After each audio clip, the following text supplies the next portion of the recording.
일본은 현재 코로나로 인해서 경제에 상당한 타격이 오며 곳곳이 신음하는 상황입니다. 아베 총리는 사임 연설에서 이를 두고 어수선한 일본이라고 표현하면서 국정 운영이 어렵다고 했습니다. 그런데 이렇게 정신없는 틈을 타서 일본 도심에서 전혀 뜻밖의 상황이 벌어지고 있어 관심을 모읍니다. 일본 언론은 자살골이나 다름없다면서 현재의 상황에 크게 망연자실하고 있다고 전해집니다. 특히 일본이 아닌 한국과 중국이 이 상황에 관련되고 있어 심기가 불편해지고 있습니다. 첫 번째, 중국의 일본 부동산 침투. 현재 일본 도심 곳곳에서 일본 자본이 급속히 퇴출되며 대신에 중국 자본이 들어서고 있습니다.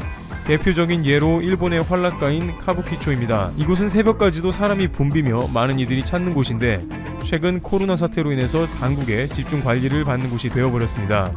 도쿄도의 코에케 도지사는 코로나19 바이러스가 퍼져나가는 중심 장소로 이곳을 지목하면서 관리당국의 집중 제재를 받게 되었습니다. 왜 이곳을 집중적으로 단속하게 되었는지 그 이유에 대해서는 일부 유흥업소가 확진자 발생 사실을 감추고 계속 영업한 것으로 파악됐기 때문입니다. 가부키초의 한 호스트 클럽은 종업원과 손님이 확진 판정을 받았음에도 이런 사실을 공개하지 않고 계속 영업했다고 아사히신문이 지난 6월 보도했습니다. 직원 중에 한 명이 37.5도 이상의 발열 증상을 보였지만 며칠 쉬게 했고 계속 영업을 해서 손님과 더불어 직원들이 줄줄이 확진 판정을 받은 것입니다. 아사히 분석에 의하면 긴급 사태가 해제된 다음 날인 5월 26일부터 6월 8일까지 도쿄에서는 카바레 등 유흥업소 종업원을 중심으로 이른바 밤거리와 관련된 코로나19 확진자가 80명에 달했습니다. 그런데 이들이 이렇게 확진자로 숨기고 계속해서 영업한 이유는 임대료가 비싸기 때문입니다. 도쿄의 활락가 가부키초는 밤늦게까지 객단가가 매우 높은 손님들을 받는 곳이기도 하거니와 코로나 이전까지는 관광 명소로도 주목을 받아서 수많은 관광객들도 집결하는 장소가 되었습니다. 유동 인구가 많은 곳의 임대료는 천정부지, 작은 상점이라도 자리가 좋은 곳은 수천만 원 이상의 임대료를 감당할 정도로 장사가 잘 되었기 때문에 이번 코로나 사태는 말 그대로 치명타가 된 겁니다. 게다가 확진자가 나왔다고 하면 단골 손님의 신상을 드러내야 하는 문제가 생깁니다. 현재 일본에서 확진자로 드러나는 순간에 회사는 물론 동네에서조차 문전박대를 당한다고 소문이 났기 때문에 본인이 확진자임을 극도로 숨기는 모습이 나오고 있죠. 특히 확진자가 창궐하고 있는 도쿄이기 때문에 도쿄 사람들은 다른 지방에서 자신이 도쿄 출신이라고 밝히지 않고 도쿄 번호판이 붙은 자동차도 타지 않는 등 민폐를 주면 절대 안 된다는 문화도 한몫한 것입니다.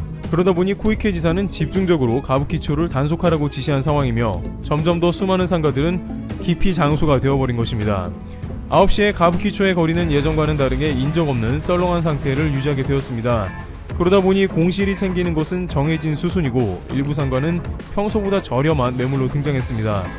중국 자본은 이 기회를 놓치지 않고 적극 매수에 나서고 있으며 일본 유흥가의 상징인 가부키초는 중국 자본이 급속하게 점령해가는 게 아니냐는 의견이 나오고 있는 것입니다. 중국의 부동산 투자회사나 부유한 개인들은 안 그래도 가부키초 부동산을 눈여겨보고 있다가 코로나로 타격을 입자 코로나 이후 상황을 바라보고 대거 매입에 나선 것으로 파악되고 있습니다. 이와 같은 중국의 상점 점유 방식은 각국에서 활개를 치고 있는데 이탈리아의 베니스에서도 경제 위기가 오자 중국인들이 대거 자본을 유입하여 이탈리아의 상점들을 사들이기 시작한 것과 비슷합니다. 게다가 오로지 관광 수요만을 노리고 지어지는 숙박시설 등은 자금 부족에 시달리고 있어서 다양한 중국 자본이 일본 중심 상권에 군침을 흘리고 코로나 이후를 보며 달려들고 있다는 것입니다. 가부키초 거리에 기존 영업 중인 호텔의 점유율은 30%대로 이대로는 인건비는커녕 호텔 건축을 했던 대출 상환도 불가능하며 파산에 가까운 상황으로 호텔을 매물로 내놓는 것도 검토 중인 것이죠. 앞으로 가부키초가 코로나 이후 활성화가 된다면 제주는 일본이 부리고 돈은 중국이 가져가게 되는 상황이 연출될 것으로 관측되고 있습니다. 기존 일본의 상점 주인들도 코로나 입점하려는 가게들도 없거니와 당장 어느 정도 제가격을 받기만 해도 좋다는 생각이니 중국 자본인이 뭐니 신경도 안 쓴다는 것입니다. 일본 경제 언론은 지금까지 너무 비싼 도쿄 중심 상권보다는 홋카이도나 교토 등 관광지에 중국 자본 투자가 이루어졌으나 이제는 도쿄까지 자본이 몰리고 있다고 전합니다. 여기에 수년간 미국, 호주, 캐나다 등에서 외교 갈등을 겪는 중국 자본이 더욱 일본으로 몰리고 있다면서 최근 코로나 사태로 인해서 가부키초와 같은 특정 지역이 당국의 규제로 집중 타격을 받게 되면서 중국 자본이 상당히 저가로 나온 매물들을 매입하여 중국 자본으로 잠식될 문제를 예상하고 있습니다. 그런데 이렇게 가부키초가 기피 장소가 된 반면에 불과 수백 미터밖에 떨어지지 않는 한국과 관련된 신오코보는 전혀 다른 상황이 연출되고 있어서 일본이 남 좋은 일 시키는 게 아니냐는 의견이 나옵니다. 두 번째, 코로나 때문에 한류 열풍 더 생겼다. 가부키초에서 길만 건너면 닿을 수 있는 신오쿠보는 한류 열풍의 거센 상황을 느낄 수 있다고 합니다. 일본은 현재 외교적으로 한국과 대치 중이라고 하나 일본의 젊은이들은 그런 상황에는 무관심합니다. 신오쿠보의 한국 닭갈비집과 삼겹살집은 발 디딜 틈이 없어 손님이 넘쳐나는 상황이 이어집니다. 가부키초에 비해서 당국의 단속이 거의 없는 데다가 한류 열풍이 점점 더 거세지고 있기 때문입니다. 공교롭게도 인근의 가부키초를 단속하자 주변에 한국 관련한 문화가 밀집되어 있는 신오쿠보에 사람이 더 몰리기 시작했으며 뜻하지 않게 일본 내에서 한류가 좀 더 힘을 받는 효과도 나온다는 것입니다. 가부키초의 상인들은 자신들이 코이케 지사의 희생양이 된 것이 확실하다는 반응입니다. 가부키초의 대대적 단속 이후 손님이 끊겼으면 도쿄의 감염자 수도 줄어들어야 하는데 오히려 그 이후 도쿄 감염자는 대폭발이 되었으며 가부키초는 낙인이 찍혀 많은 이들이 코로나로 인해 더 이상 찾지 않는 곳이 되었고 한류 열풍이 부는 옆 동네 신오쿠보에만 사람이 몰린다는 것입니다.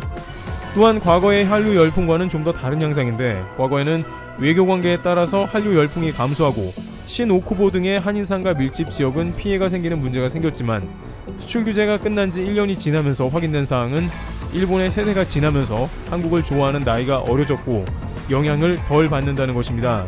한국의 컨텐츠는 말 그대로 일본에서 대성공 중입니다. 코로나로 인해서 상종가를 치고 있는 넷플릭스에는 사랑의 불시착 등의 한국 드라마가 일본을 평정했고 이러한 한국 드라마는 젊은 사람들뿐만 아니라 기존에 거의 공략이 불가능했던 일본의 중년 남성들까지 사로잡은 것으로 알려져 있습니다. 또한 뉴욕타임즈는 일본의 차기 총리는 한국과 관계 개선을 할 것으로 전망하고 있습니다. 아베 총리가 벌여놓은 많은 일들을 제대로 수습하지 않고 총리를 내려놓는 상황이기 때문에 한국과 관계까지 좋지 않으면 더욱더 동북아의 안보에 영향을 받는 일본에 좋지 않다는 것입니다. 뉴욕타임즈는 누가 아베 총리의 후임이 되든 여러가지 엄청난 도전에 직면할 것이라며 코로나19 억제, 일본 경제의 장기 침체, 중국의 군사력 확대, 연기된 도쿄올림픽의 개최 여부 결정, 미국 대선 등을 당면 과제로 꼽았습니다.